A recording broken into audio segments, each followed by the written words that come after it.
Hello friends, Kannada ಮಾಧ್ಯಮದ ವಿದ್ಯಾರ್ಥಿಗಳಿಗೆ ನಾನು ಆರಂಭಿಸಿರುವ ಇಂಗ್ಲಿಷ್ ಸರಣಿ.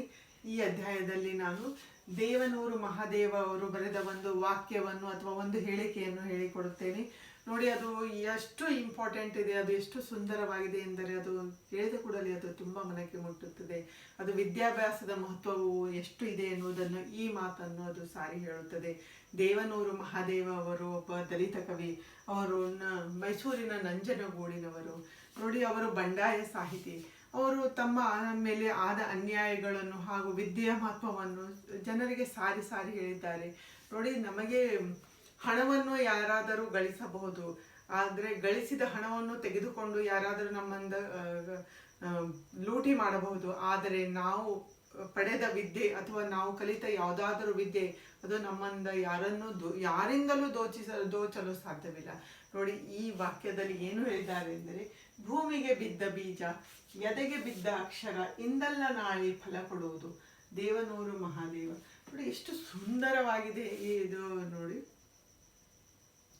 ಭೂಮಿಯ ಮೇಲೆ ಬಿದ್ದ ಬೀಜ ಎಂದೆಲ್ಲ ಅದು ಅದು ಅದು ಮೊಳಕೆಯೊಡೆದು ಸಸಿಯಾಗಿ ಹೆಮ್ಮರವಾಗಿ ಫಲ ಕೊಡುವುದು, ನೆರಳು ಕೊಡುವುದು. ತನಗಷ್ಟೇ ಅಲ್ಲ, ತನ್ನ ಜೊತೆಗಿರುವವರಿಗೆ ಹಾಗೂ ಸಮಾಜಕ್ಕೆ ಅಥವಾ ಒಂದು ಸೇವೆಯನ್ನು ಸಲ್ಲಿಸುತ್ತದೆ.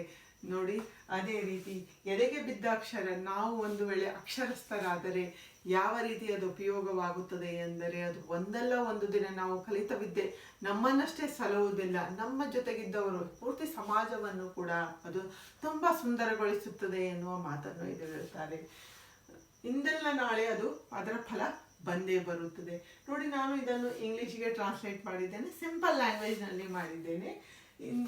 ಭೂಮಿಗೆ ಬಿದ್ದ ಬೀಜ, seed fallen on earth. Seed ಅಂದರೆ ಬೀಜ, ಫಾಲನ್ ಅಂದರೆ ಬೀಳುವುದು, ಆನ್ ಅಂದರೆ ಮೇಲೆ, ಅರ್ತ್ ಅಂದರೆ ಸಾಯಿಲ್, ಭೂಮಿಯ ಮೇಲೆ ಬಿದ್ದ ಬೀಜ.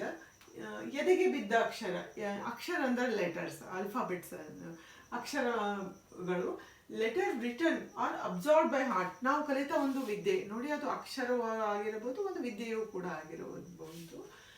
ರಿಟರ್ನ್ ಅಂದರೆ ಬರೆದ, ನಮ್ಮ ಎದೆಗೆ ಬರೆದ, ಎದೆಯ ಮೇಲೆ ನಾವು ಬರೆದುಕೊಂಡ ಅಕ್ಷರಗಳು ವಿದ್ಯೆಯು. ಅಬ್ಸಾರ್ಬ್ಡ್ ಅಂದರೆ ನಾವು ಕುಡಿದಿರುವ ಅಥವಾ ನುಂಗಿರುವ, ನಾವು ಹೀರಿರುವ. ಬೈ ಹಾರ್ಟ್, ನಮ್ಮ ಹೃದಯವು ಹೀರಿರುವ ಒಂದು ವಿದ್ಯೆಯು ಇಂದಲ್ಲ ನಾಳೆ ಫಲ ಕೊಡುವುದು. ನೋಡಿ, ಇಫ್ ನಾಟ್ ಟುಡೇ, ಇವತ್ತಿಲ್ಲವಾದರೆ, ಅದರ ಉಪಯೋಗ ಕೆಲ ಕಾರಣಗಳಿಂದ ಇವತ್ತು ನಮಗೆ ತೆಗೆದುಕೊಳ್ಳಲು ಆಗದಿದ್ದರೆ, if not today it will definitely yield fruits tomorrow or someday. It will, ಅದು ಮಾಡೇ ಮಾಡುತ್ತೆ. ಡೆಫಿನೆಟ್ಲಿ ಅಂದರೆ ಖಂಡಿತವಾಗಿಯೂ ಅದು. ಈಲ್ಡ್ ಅಂತಂದರೆ ಕೊಡುವುದು, ಫ್ರೂಟ್ಸ್ ಅಂದರೆ ಹಣ್ಣುಗಳನ್ನು. ಟುಮಾರೋ ಆರ್ ಸಮ್ಡೇ, ನಾಳೆ ಅಥವಾ ಯಾವುದಾದ್ರೂ ಒಂದು ದಿನ ಅದರ ಫಲವು ನಮಗೆ ಬಂದೇ ಬರುತ್ತದೆ ಎಂದು ದೇವನೂರು ಮಹಾದೇವ ಅವರು ಹೇಳಿದ್ದಾರೆ. ಈ ರೀತಿಯಾಗಿ ನೀವು ನಿಮಗೆ ಬಂದ ವಿದ್ಯೆಯನ್ನು ನೀವು ಎಲ್ಲರ ಜೊತೆಗೂ ಶೇರ್ ಮಾಡಿ. ವಿದ್ಯೆ ಒಂದೇ ಇದೆ, ಅದನ್ನು ಯಾರು ಕದಿಯಲು ಸಾಧ್ಯವಿಲ್ಲ. ಅದನ್ನು ನಾವು ಖರ್ಚು ಮಾಡಿದಷ್ಟು ಅದು ಜಾಸ್ತಿ ಆಗುತ್ತದೆ, ವೃದ್ಧಿಯಾಗುತ್ತಲೇ ಹೋಗುತ್ತದೆ. Thank you.